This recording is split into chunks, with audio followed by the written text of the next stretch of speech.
Hindi ko lang alam kung meron pang mga natira na mga viewers o mga followers natin, subscriber dito na nasimulan yung ating channel ng ating content ay mga bonsai materials. Kung mapapansin nga ninyo, yung mga video natin na 3 years ago, 2 years ago, ay halos puro bonsai hunting, yung mga materials na kung tawagin sa Japan ay Yamadori. Yung Yamadori ay activity yon ng paghahanap ng mga bonsai materials in wild. Advantage kasi at mabilis ng maging ah, parang full grown bonsai yung nakuha mong materyales kapag nakuha mo to sa wild. Dahil dati nang tumanda, like for example, yung mga puno na putol na. At meron din ako mga video na ang title, bakit ang kinukuhang bonsai material ay mga putol na o pinutol na puno. Kasi yung mga pinutol na puno sa wild, halos mabilis nang mag-mature yun. Siguro kapag ang bonsai material ay kinuha mo sa wild, mga 6 months to 1 year lang, at least 1.5 year, magkakaroon ka ng projection agad nun na matured na bonsai na. Kaysa dun yung pipili ka, pwede ka naman pumili dun sa mga garden, no? Maghahanap ka dun. Kaya lang, hahanap ka pa rin ng matured na puno dun. Iba kasi yung parang yung nandun na sa kalikasan at pinagdaanan niya na yung iba't ibang kalamidad, bagyo, baha, at yung mga bark nun, yung structure ng mga sanga ay naging matured na. Kaya napakaganda nung sinasabing Yamadori kapag nagbo-bonsai ka. Katulad niyang nasa video, yung nakikita ninyo, ugat yan ng red ficus. Actually, yung red ficus na yan ang kauna-unahang bonsai ko na hinanting ko sa wild. Tumigil ako sa pagbobonsai dahil sa maraming aspeto, lalo na ang isang problema, wala akong mapaglagyan na lupa. Kasi kung mapapanood ninyo ang mga video ng tungkol sa bonsai, mas advantage sa'yo kung meron kang at least malaki-laking lupa na doon nakatanim yung mga tinitraining mo na bonsai para mabilis ang development ng isang bonsai. Hindi ka aabutin ng 5 taon, 10 taon para makapagpa full grown. Kapag nakarekta yung bonsai sa lupa, nasa 1.5 years to 2 years lang, meron ka ng isang full grown na bonsai. 6 months nga lang minsan, yung itsura talaga kapag Yamadori, ang isang bonsai material, nandun na agad yung projection niya. Talagang ma-appreciate mo na. Pero yan talaga ang isa sa dapat na meron ka. Yung paglalagyan ng mga materyales kapag nagbo-bonsai ka. Siguro nasa 15 years na ako na bonsai enthusiast or as a hobbyist.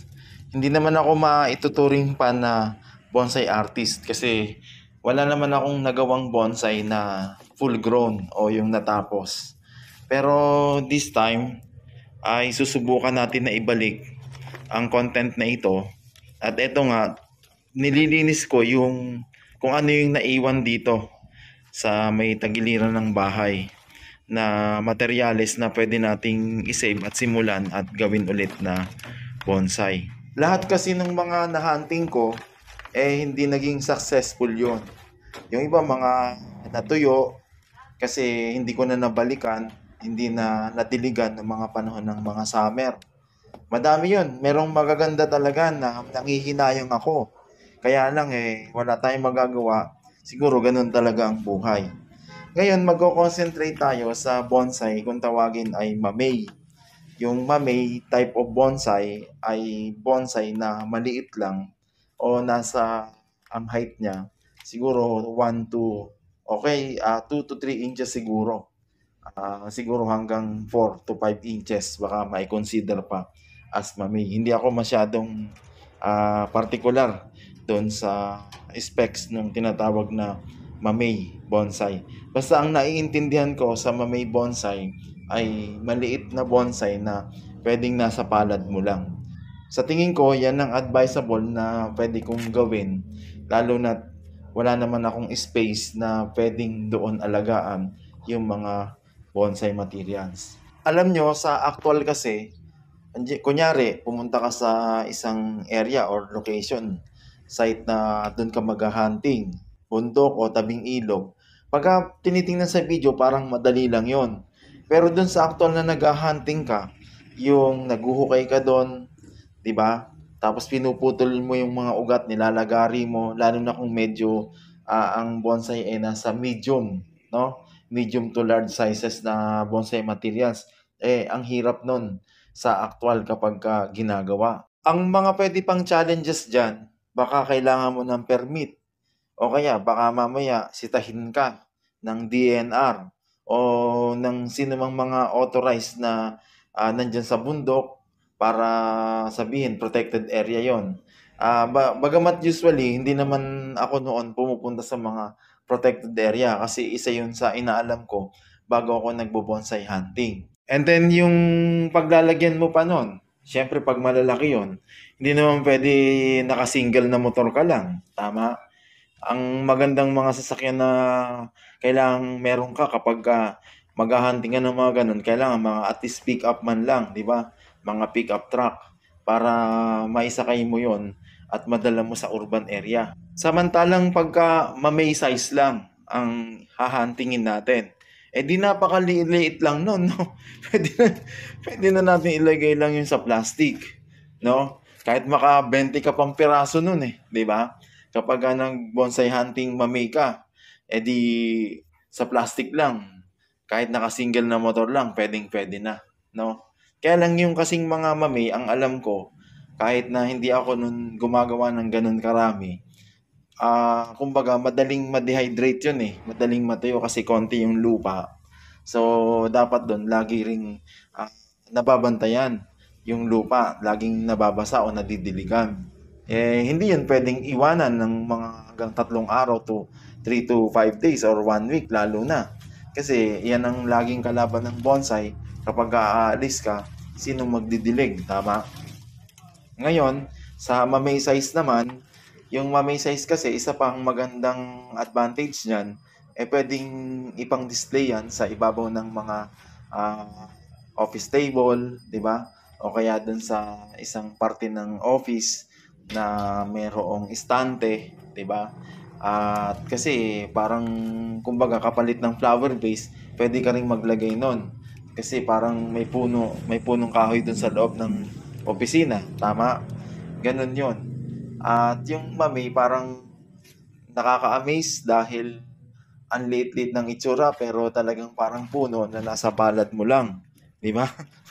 Yan ang kagandahan ng mga bonsai mamay. Pero alam nyo, sa tagal kong pagbubonsai, ang talagang na-amaze ako, pero typical lang na species ng bonsai material na hindi ko rin naman alam na binobonsai din pala yon sa ibang bansa, yung Phycoseptica. Yung Phycoseptica o yung tinatawag na tibig o labnog sa ibang mga probinsya o sa iba siguro ay tabog-tabog, no? Yun ang nakita ko na napakabilis at ang gandang mag-mature. Kaya lang, hindi nga sikat yon, hindi katulad yun ng mga bantige, di ba? O kaya ng mga sinasabi nila na Ficus tiger bark na mga species. Tapos, ano pa ba? Yung kamuning bilog, yung mulberry, Argao Taiwan, Hibiscus Taiwan. Pero ang nakita kong napaka-advantage na gawing pang penjing. Teka muna, ano ba yung penjing? Ang penjing ay type ng bonsai galing China na ang pinoproject nito ay island, yung rock formation. Diba, lagi nakikita natin sa nature. Pag malayo ka, makikita mo yung mga rock formation o yung mga kabundukan. Tapos dun sa mga rock formation naman, may mga nakasingit-singit dun ng mga kahoy. Gumagawa ng ganun na projection yung penjing. Kukuha ka ng bato, tapos yung mga bato na yon ay lalagyan mo ng mga maliliit na puno at yung parang size ng mamay, yun yung nilalagay doon. At ang nakita ko na magandang panglagay doon sa mga penjing style yung Argao Taiwan. Hindi ko lang alam yung ibang mga species. Pero sa experience ko, ang magandang ilagay sa mga rock formation na penjing ay Argao Taiwan. Hindi ko alam kung anong tawag ng iba sa Argao Taiwan, no? Pero meron pang ibang mga species katulad ng Streblos asper o Kalyos, no? Yung Kalyos naman kasi maganda na tingnan kasi maliliit na agad yung mga dahon. Ang problema naman sa kalyos, kapag konting nauga lang, mabilis mamatay. Yun ang experience ko sa kalyos, o baka hindi ko lang naging masyadong kabisado yung pag-aalaga nun. Pero hindi ko na masyadong priority yung kalyos. Ang maganda na nakikita ko na pwedeng i-bonsai na accessible naman at laging available ay yung mga ficus na yan na nakikita natin sa mga gilid ng kalsada, no? At lalo na yung tibig o yung Ficus septica. Nakita ko talaga yan kasi meron ako na isang video dyan na napakaganda ng Ficus septica material na nakuha ko. Talagang sa totoo lang yon, pwedeng panglaban yon sa competition kung nabuhay. Kaya lang, unfortunately, natuyo din yon kasi napabayaan. Sayang talaga yon. Kaya sa makakapanood ng video na to, at bago ka dito sa channel ko, kung isa kang bonsai enthusiast, abangan mo yung mga susunod na video kasi halos yun ang i-upload ko rito, yung kung paano gumawa ng bonsai. Mula dun sa types of bonsai, di ba? Pagkatapos paano ang proseso noon ay ipakikita ko at ituturo ko base sa aking experience, no? Ngayon, kung merong experience yung iba, pang kanila yon. Pero yung sa akin na i-share ko ay batay sa experience ko. Ang totoo, yung moral lesson na tinuturo ng isang bonsai enthusiast o yung naituturo ng isang bonsai sa isang bonsai enthusiast ay napaka-importante na matutunan ng halos lahat ng mga Pilipino. Lalo na yung walang ka-patience, no? Kulang na kulang sa tiyaga. Kasi sa pagbobonsai ay kailangang matyaga. At ang isa pang itinuturo ng pagbobonsai ay ang disiplina. Usually kasi kapag ang tao ay disiplinado, siguradong meron siyang consistency.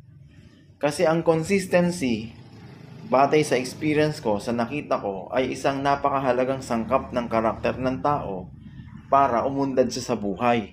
Ganon din sa pagbobonsai.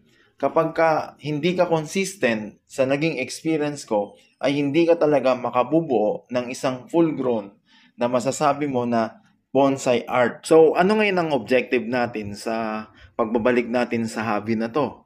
Hindi lamang para makagawa ng isang bonsai art na marketable, kundi para makapagbahagi din ng experience sa mga tao na makapagbibigay sa kanila ng mga makabuluhan na insights at makapag-ambag tayo ng mga mabubuting ugali, values, para sila ay matuto sa buhay. Kunyari, i-relate natin yung pagbobonsai sa disiplina na kailangan natin, kunyari sa paghahanap buhay, disiplina sa pag-aaral, disiplina sa iba't ibang aspeto ng buhay. Kaya, dito sa channel na to ngayon, ay makakakita kayo ng tutorial tungkol sa bonsai, pero mamay ang gagamitin natin, yan ang pinaka-medium natin, at ipapakita ko sa inyo kung paano tayo makabubuo nito. At kung ano ang itsura ng mabubuo natin ay depende yon sa pagsisikap na gagawin natin at depende yon sa takbo ng makikita nating mga materyales in the near future. For the meantime, kung ano yung mga materyales na nandito, katulad yan, yung nakikita ninyo na yan yung ugat, lumaki na, ng red ficus. Yung red ficus na yan, kaya yan mahalaga sa akin, at buti na lang hindi namatay, kasi ang nangyari, yung pinakaugat nito ay pumasok dun sa imbornal, no, dun sa gilid ng bakod. Kaya ang nangyari, kahit hindi nadidiligan ng matagal, sumipsip siya ng tubig doon sa imbornal sa labas. So ngayon, yung kaputol na yan ng ugat, maaring maglabas yan ng sanga. Kaya ang ginawa ko dyan, inangat ko muna at pagkatapos nilagyan ko ng lupa yung ibang parte ng ugat nito para doon na mag-ugat, at kung sakali na maglabas na o mag-shoots na to ng mga sanga niya, ay pwede na natin yung putulin at gawin nating bonsai. Yang ugat na yan ay ugat ng pangitaas na parte ng balite na nahunting ko sa wild sa gilid ng sapa na gabinte. Ang video ng pagputol ko ay dun sa video na naka-upload ang pamagat o title, Pinugot na Balite. yun ay nag-die back. So, wala na yon, natuyo. Ang nangyari, yung pang itaas na parte ay nakakuha ng source of water dyan sa may downspout dyan, papunta sa may kanal. Kaya kahit hindi nadilig ng maraming taon, nakasurvive. Makikita nyo rin, nandito rin sa video yon yung pinaka upper part ng baliti na yon, no? So, ganyan katindi yung mga red baliti naman. Yung mga red baliti naman sa mga baguhan na bonsai enthusiast, yan ang isa sa pwedeng pagpraktisan. Kasi ang mga red balite ay madali lang makita sa kapaligiran at isa pa, hindi rin mabilis mamatay. Madali yang pagpraktisan sa pagwa-wiring, kaya nga lang ang napansin ko dyan sa red balite, hindi masyadong matibay yung sanga kapag wina-wiring. Kahit minsan, kumbaga dinihydrate mo na para lang kumunat yung sanga, makunat pa rin. Ay, ibig sabihin ko malutong pa rin. Pero baka mali lang ako ng timing, no? Pero sa karanasan ko kasi kahit summer, kapag nagwa-wiring ako ng red balite o baka meron yan na kung dati na kayo nagbo-bonsai, kung meron kayong idea tungkol dyan, paki-comment naman ninyo dyan kung ano ang strategy dyan sa red balite, kung paano yan wina-wiring. Kasi yan ang nakita kong problema ng red balite. Madali siyang, yung red ficus, malutong ang mga sanga kapag wina-wiring mo, no? Pero maganda rin yan. Kasi nakikita ko sa mga bonsai show, lalo na yung mga projection niya na walang dahon. Kalbo talaga, kumbaga parang fall. 'Di ba? Summer, winter, fall, parang fall ang atake, no? ng tinatawag na season. So, makikita mo tapos nakakapit pa sa bato, talagang maganda rin ang itsura ng red balite. Kaya kung newbie ka, yan ang pagpraktisan mo. Kasi hindi madaling mamatay, 'di ba? Hindi maselan o ano pa. Yung sinasabi ko lang yung sa pagwa-wiring. Baka naman kasi hindi ko ma-timingan lang. Pero yun lang kasi nag-experience ko sa red balite. Hindi magandang i-wiring, laging lalo na kapag tumaba na yung sanga, napakabilis maputol, na mabilis mabali, no? Ang maganda pa sa red balite o red ficus, napakabilis tumubo, no? Lalo na kapag kakompleto. Tapos ang kagandahan niyan, alam nyo, yung kapag bilad na bilad sa araw, talagang nagre-red ang mga dahon niyan. Talagang magandang tingnan. Pag fully red yon, yung lahat ng dahon niya. Kunyari, tinanggalan mo nag-pruning ka, no? Tinanggalan mo ng mga dahon. Tapos pag tubo nun, at yun ay nakabilad, naka-direct sunlight, nako, talagang ang gandang tingnan ng pagka-red ng red balite, no? Hindi ko alam kung may iba pang species yung red balite na yan kasi may nakikita ako na ibang red balite doon sa medyo sa rainforest na, yung sa medyo kagubatan na nakuha ko dati. Yung red balite na yon, medyo pabilog yung ano niya yung pabilog yung dahon. Yun namang usually ng mga red balite o red ficus na nakikita ko dyan sa mga kalsada at dyan sa mga estero, mga patulis. Medyo patulis yung dahon. Hindi ko lang alam, pero tsak na tsak natin na magkapamilya lang yung dalawa na yon. Kaya yan ang advice ko na pwede mong pagpraktisan kapag baguhan ka pa lang sa pagbobonsai. Ang totoo, yung pagbobonsai, parang akala mo, parang mura lang na hobby. Hindi. Medyo mahal din na hobby ang pagbobonsai.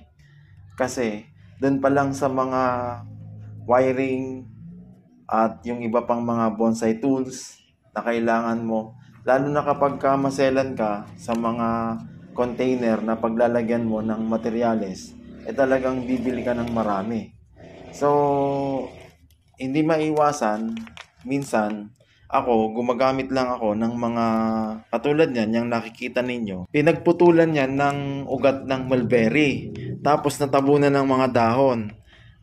Sa hindi ko ma-explain, buhay pa rin. Halos parang meron siyang mga nodule. Ngayon, tinakpan ko lang nung galing sa mineral water na ginupit. No? Nakita nyo? Yun, ganun. Mga recycle lang. Yan yung red balite, yan yung upper part ng red balite na sinasabi ko sa inyo. Ngayon, kailangan natin tong back to zero para lumabas yung mas mababang mga sanga. O yan, pinuputol ko. Kung nakita ninyo, ito yung ulo. Yan na lang ang natira. At least natira pa, no? Pero nagkaroon na ng magandang structure ng mga ugat. Oh, 'di ba? Yan yung sinasabi kong red balitin na natira sa akin. Isa sa mga nabuhay. Oh, 'di ba? At least may potential 'yan. Yan sisimulan natin ulit yan na buuin at titingnan natin kung anong magagawa natin diyan. Ito naman, yung binali ko lang yung sanga na maliit, nakapraso doon sa isang bahay tapos tinusok ko. Siguro mga 5 years ago na. Kaya lang dahil nandiyan siya sa container na yan at hindi masyadong naaarawan yung parte na yan, ang bagal ng development nito. Wala, hindi ito umasenso. Ayan. Pero alam nyo, isa pa yan sa mahal at magandang materyales. Ang tawag dyan, bougainvillea. Pero ang kaibahan ng bougainvillea niyan sa iba, yan diamond.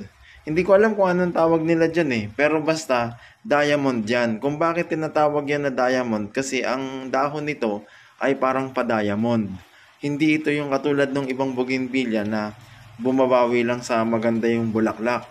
Tapos nakikita nyo yung parang heart yung dahon nun, tama? Parang heart na ganyan. Iba to, ito naman pa-diamond. Pero namumulaklak din ito. Ang bulaklak nito, parang kung hindi ako nagkakamali, parang violet Medyo parang violet na parang, hindi naman violet na violet. Pero may pagka-pink. Parang may pagka-pink na violet. hindi ko maalala. Pero alam ko, nakikita nyo yan dyan. Marami yan dyan Pero isa yan sa pagka na training ay mahal na bonsai. Yung tinatawag na yan na bougainvillea na diamond.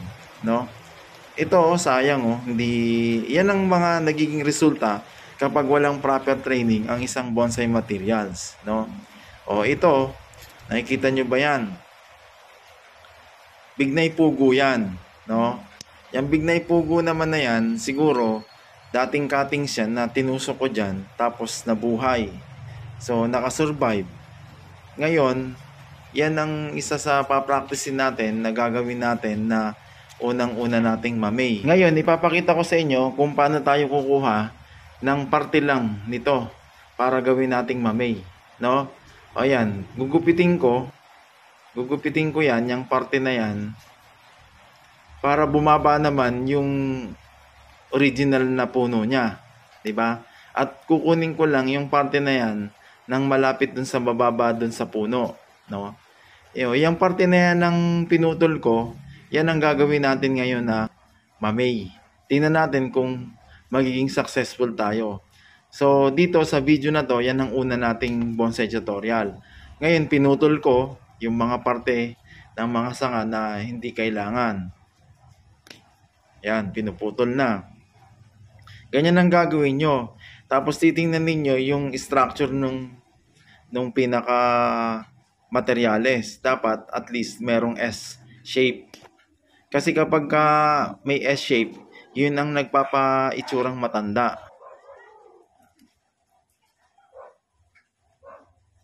Kaya ako tinatanggalan ng mga dahon kasi nagdadalawang isip ako. Inisip ko sana na ipatuloy yung sanga niyan, no?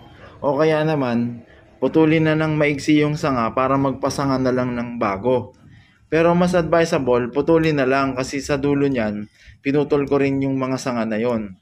Tinanggal ko rin para magkaroon ng bagong shoots ng sanga yon. Nililinis ko yung parte ng ilalim, no? Yan, na yun ang itatanim natin. O yan, puputulin ko, 'di ba? At wino-workshop natin, tinitingnan natin kung ano magiging itsura. I-imagine niyo na kung paano bang magiging itsura niyan kapag nabuhay na at kung saan dapat lumitaw yung mga sanga. At least kasi dapat iniisip natin kung ano ang mangyayari sa future niyan. 'Di ba? Ganun din sa buhay. dapat nag-iisip din tayo ng future, 'di ba? Mas maaga tayong nag-iisip, mas nauuna, no? Yan, mga pinutol-putol ko lang yung mga ibang mga sanga ng melendres kasi masyadong masukal no? O, diyan ko na rin nilalagay yung mga sanga at saka dahon para 'pag nabulok, parang pataba na rin. Pero wala namang masyadong itataba yan pagka ganyan lang naman kakonti, 'di ba? Ibig sabihin kailangan pa rin ng pataba. Kapagka nagbo-bonsai kayo, tiyak kailangan niyo ng pataba. O eto na ngayon, yung itatanim natin na bonsai material na mamey, na bignay pugo. Nililinisan natin kasi ang unang-unang pumapatay sa mga napapanood ko rin saka sa experience ko, ang unang-unang pumapatay sa mga materyales ay ang fungus, 'di ba? Kaya kailangan malinis 'yan bago mo itanim. Yung iba nga nakikita ko sinasabon pa eh. Ewan kung sabon 'yun, pero bumubula eh. Baka sabon 'yun, no. Kaya nililinisan natin 'yan ng maigi hanggang matanggal yung mga putik at kung ano iba't iba pa. At pagkatapos, 'yan, tutuyuin ninyo. Pupunasan niyo 'yan ng tela.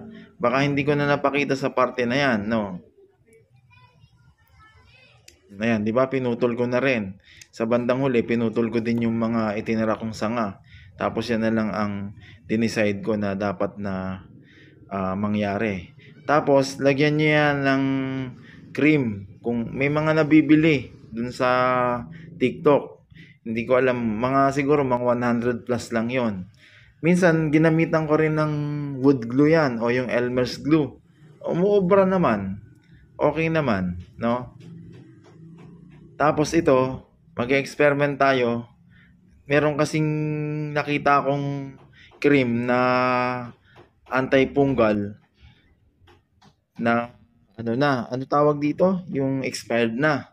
So, naisip ko, kasi amoy sulfur pa naman, ginamit ko dyan. Titingnan natin kung magiging mabisa ba yon, kung mabubuhay ba to, 'di ba? After natin na maitanim.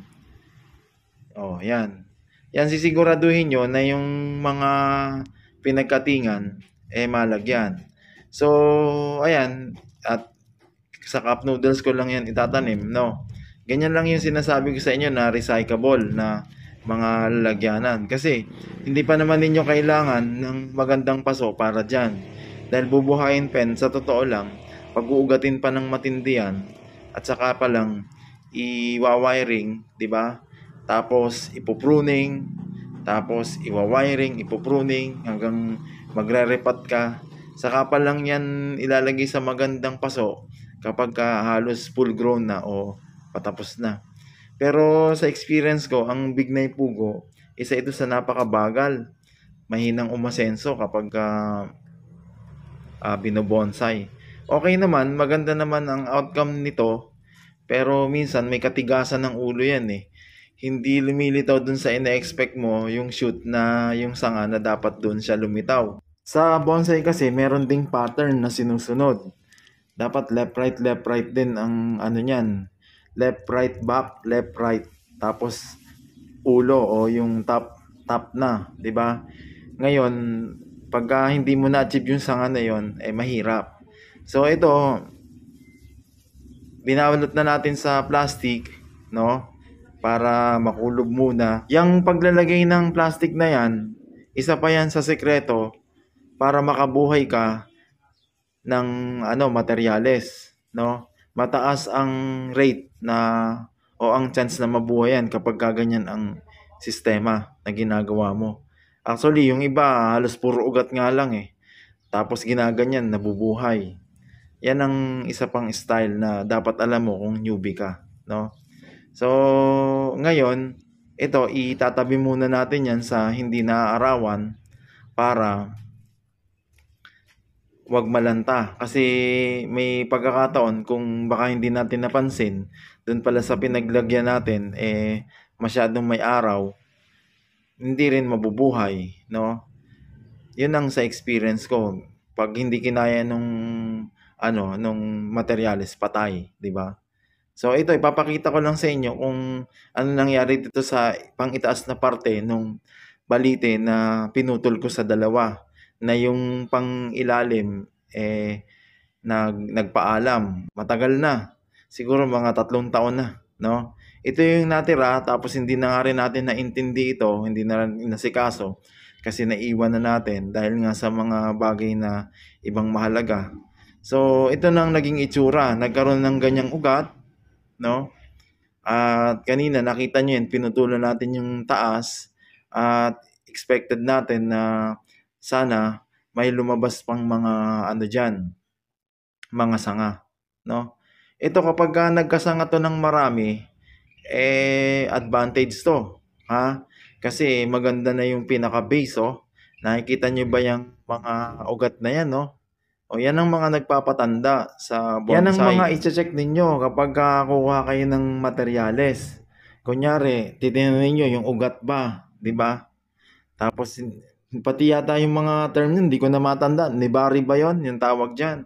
O yung ugat ba, yung exposure maganda. Pagkatapos yung sayaw ng katawan, naka-S-shape ba? 'Di ba? Kung hindi naman naka-S-shape, ganyan ba? Katulad ng nakikita ninyo sa video, yung mga ugat. Talagang halos hindi na makontrol, no? Yan yung pangit dyan, no, sa red balete, yung mga ugat nito, lumalabas dun sa taas.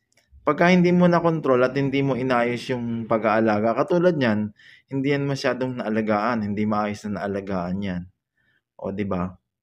Pero napakatanda na, oh. Ang tanda na ng itsura ng ugat nito. Sanga na lang ang hinihintay dito. Pag ito nagkasanga after 6 months, sa 6 months lang, magkakaroon to ng magandang projection, maniwala kayo. Kasi kitang-kita na natin yung pinaka-base, oh. Yung pinaka-base nito, matured na. Nakakatakot na, oh. Parang may mga kapre na. Yung iba, iniisip nila malas daw yung pagbobonsai. Sa isip lang nila yon. Alam nyo, meron akong isang video rito, hanapin ninyo. Sino ba yung tunay na malas at sino ba yung tunay na swerte? Parang ganun yung title nun nung video na yun . Alam nyo, kapag ipinagpapasa Diyos natin ang ating buhay, yung malas at swerte, panapanahon, talagang dumadating sa tao yan. Hindi laging meron ka, diba? At kung meron ka, minsan mawawalan ka talaga kasi nagtuturo yan ng iba't ibang values ng buhay. Yan ang tunay na ipinakikilala niyan. Tinuturuan ka kung paano ka maging matatag. Tinuturuan ka kung paano ka maging matapang. Di ba? Tinuturuan ka ng tamang pagharap sa problema. Tinuturuan ka kung paano ka magiging makadiyos. Yan ang mga values ng buhay. Kaya merong mga, kaya lang naging termino na lang, usual na lang na palasak o salita yung malas sa swerte. Pero kapag ipinagpasa Diyos mo ang iyong kapalaran, siguradong magkakaroon ng liwanag ang isipan mo kung saan ka pupunta at kung anong tinutungo mo talaga, kung anong purpose mo sa buhay mo. Kasi ang Panginoong Diyos ang nagbibigay ng liwanag sa isip at nag-uudyok sa atin kung ano ang tama nating dapat gawin. Kaya kapag mali, wag nating gagawin, di ba? O ngayon, eto ngayon yung mga nabuhay na pwede nating bonsayin. Yan, mulberry yan. Tinanggalan ko ng mga dahon. At sana, bumilis din ang pagtubo. Ang bagal din ang hina kasi yan. Melendres yan. Pwede natin yung ikapit sa bato. Yan, yung mga melendres yan ang mga bababagal, ang asenso sa bonsai. Ang tatagal niyan. Kung hindi yan nakadirekta sa lupa na mataba, ang tagal niyan lumaki. O, tapos yan nga, yung dalawa na yan, yan ang mga aabangan natin. At syempre, yung mga bonsai hunting adventure natin ng Mamay. O sige, kung nakarating ka sa parte na to, isubscribe mo na at mag-follow ka na. Thank you!